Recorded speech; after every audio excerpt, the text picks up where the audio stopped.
Hello, I am James Tommel, a family nurse practitioner student at Augusta University. My partner for this project is Megan Dimmerman, a psychiatric mental health nurse practitioner student at Augusta University. We have put together an educational module for depression screening, treatment, and management for primary care providers who practice at MedLink. This education intends to increase comfort and knowledge about depression management. This is an important topic considering that behavioral health needs are rising and often patients seek care in the primary care setting. This is our DNP project for graduation and a quality improvement project across MedLink.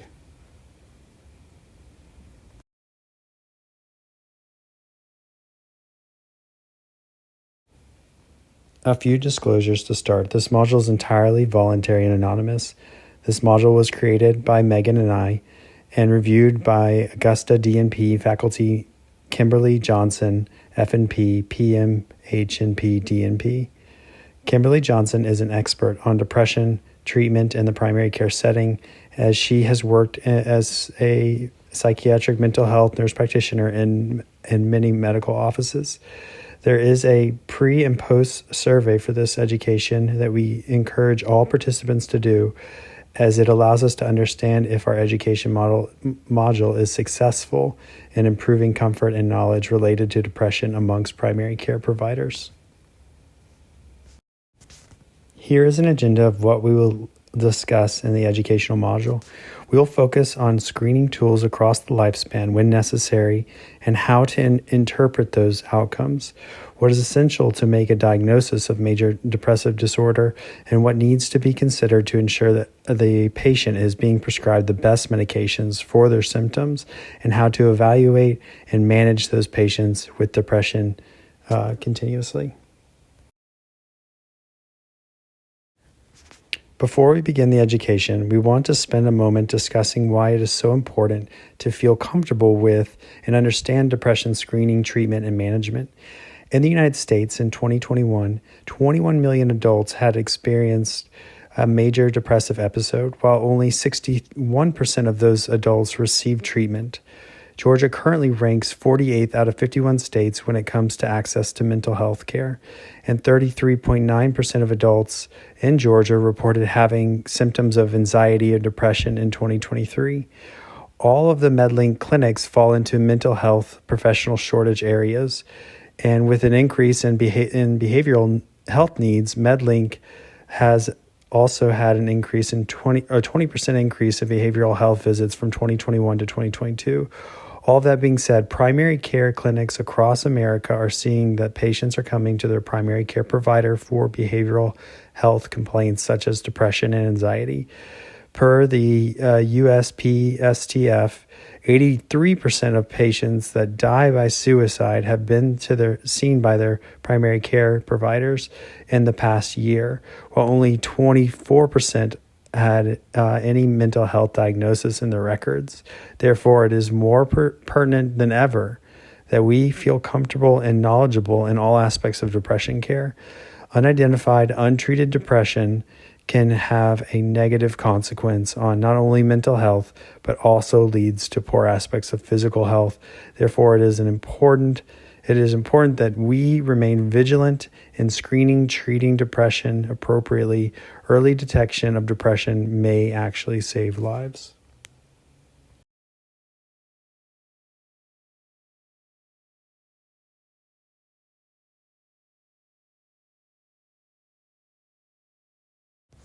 We will start at the beginning with screening for depression. Every patient that you encounter should have a screening for depression. The United States Preventative Service Task Force recommends screening for depression in adolescents ages 12 to 18, adults, postpartum women, and older adults. To ensure that this can be done promptly, however, to maintain its effectiveness, a PHQ-2 should be the first tool used routinely in patient appointments. The PHQ-2 includes the first two questions items of the PHQ-9, including little interest or pleasure in doing things and feeling down, depressed, or hopeless.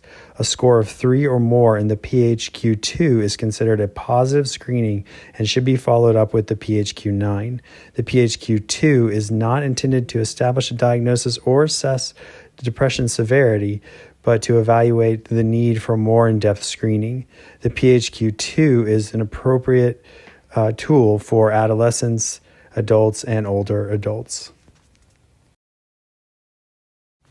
PHQ-9 can be done on any adolescent, adult, postpartum woman, or older adult to assess for depression. Typically, a PHQ-9 is done at the beginning of an assessment or after a positive screening on the PHQ-2. While the PHQ-9 is not used for diagnosis, it can be used to help prescribers assess for depression severity. A 1 to 4 points can indicate a minimal depression. A 5 to 9 points can indicate a mild depression. A 10 to 14 points may indicate moderate depression, and a 15 to 19 points can indicate moderately severe depression. 20 to 27 points indicates severe depression. Before starting a patient on any antidepressant, it will be helpful to complete a PHQ-9 with the patient, as it can provide a baseline for the treatment itself. Additionally, it is essential to recognize that while the PHQ-9 is generally accepted for antepartum, postpartum women, and adults above the age of 65, using scales tailored to that specific population could lead to a more thorough assessment.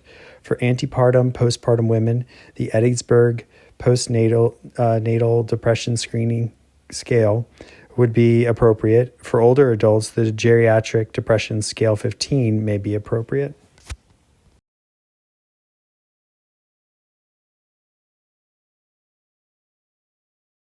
Diagnostic criteria for major depression. As previously stated, the PHQ-9 is not intended as a diagnostic tool. Instead, the DSM-5 contains the diagnostic criteria needed. A patient must meet at least 5 of the symptoms in the DSM-5 over the same 2-week period to establish a diagnosis of major depressive disorder. At least one of the symptoms described must include either a depressed mood or loss of interest/pleasure. It can be difficult to remember all the symptoms listed in the DSM-5.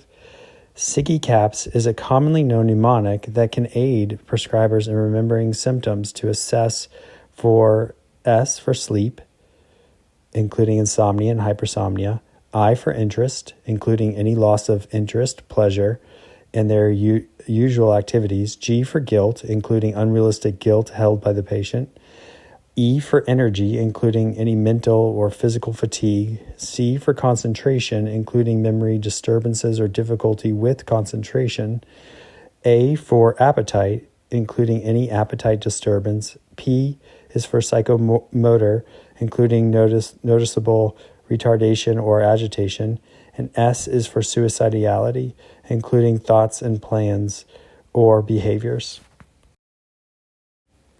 When treating a patient for depression, it is essential to rule out other physical and mental health conditions. Some critical physical conditions to consider include, but are not limited to, anemia, sleep disorders, thyroid dysfunction, vitamin D deficiency. Other mental health disorders to rule out include bipolar disorder, anxiety disorder, substance use disorder, and any active psychosis, hallucinations, or mania. It is essential to rule out bipolar disorder, as a patient with bipolar disorder who are diagnosed as depressed and prescribed an SSRI could trigger into a manic episode. A mental status exam would be an appropriate screening tool to use to rule out other mood disorders.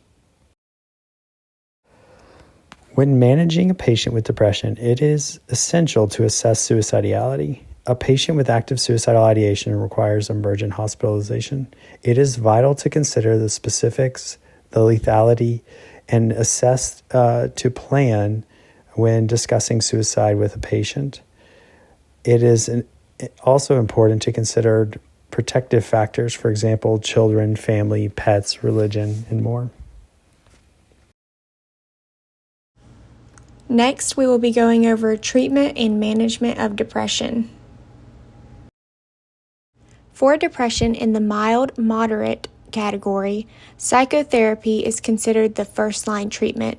For depression management in the severe category, psychotherapy and pharmacotherapy is going to be considered to be the first-line treatment.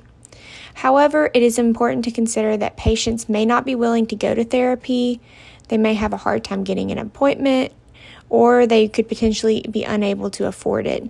That being said, it would be appropriate with any category of depression to start a first trial of a selective serotonin reuptake inhibitor, for short, SSRI.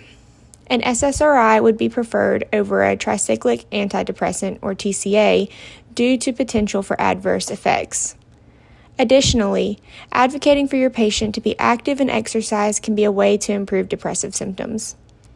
When treating a patient with an antidepressant medication, it is important to remember to start low and go slow, meaning to start a patient at a lower dose and go slow with increasing the dosages to lower the chance of having any major side effects.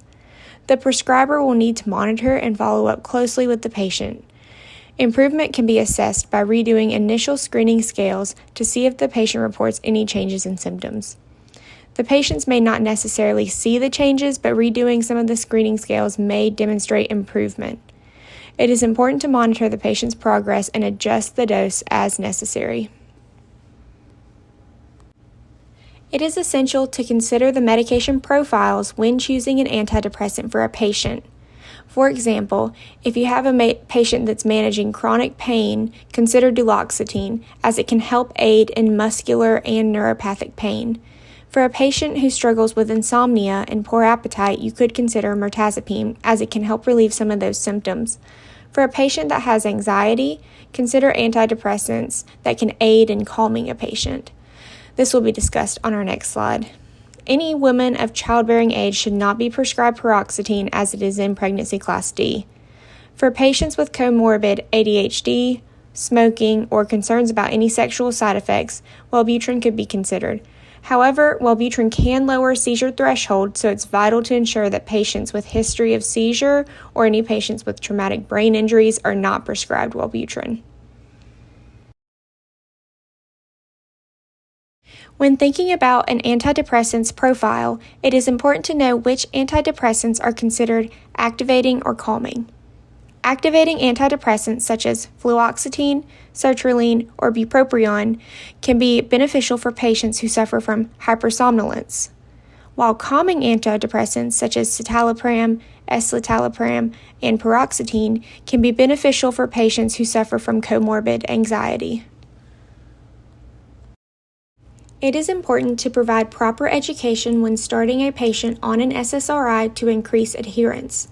Patients need to know that there can be a delay of 4 to 6 weeks from starting the medication before there is any noticeable effect. They need to understand the purpose of being placed on an antidepressant and what symptoms we are aiming to treat. Side effects need to be thoroughly explained to increase adherence.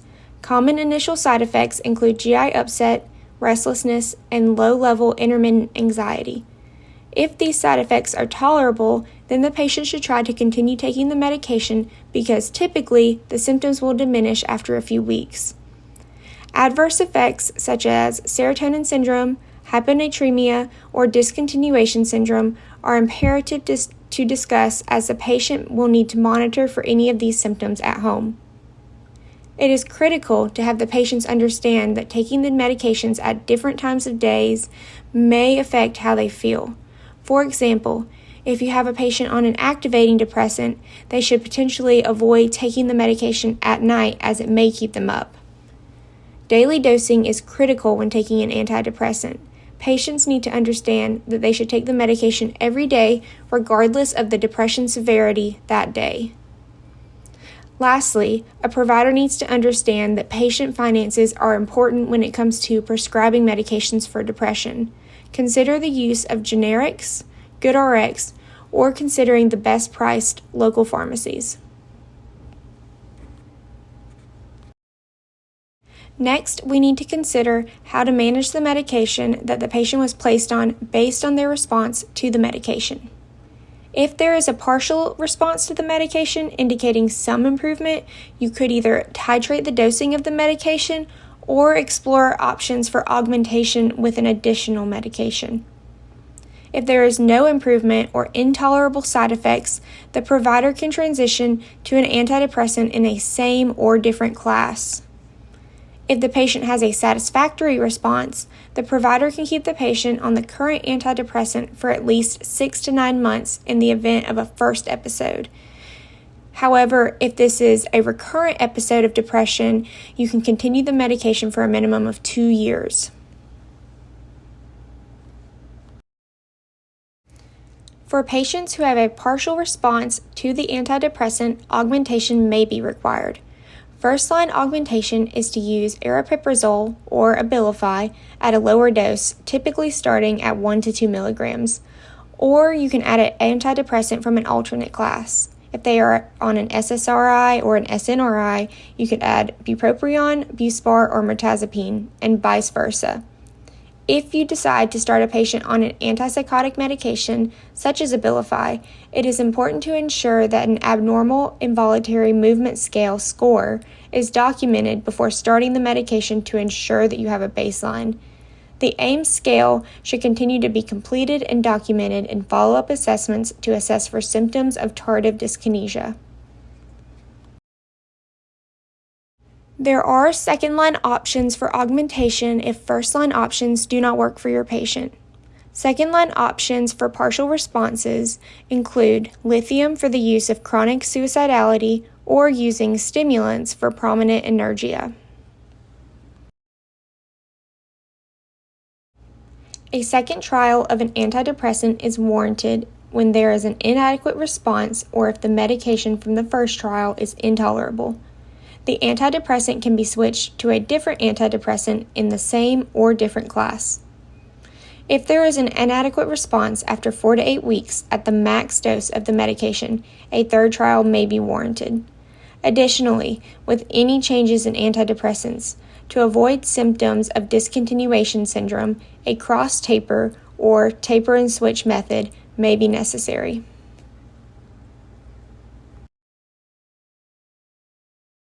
If you have a patient that needs a third trial of an antidepressant medication, the third trial needs to include a medication class that has not been previously trialed. A patient must be on the max dose for 4 to 8 weeks before considering it an inadequate response. If there is an inadequate response, a TCA may be warranted, or potentially it is time for a psychiatric consultation for this patient.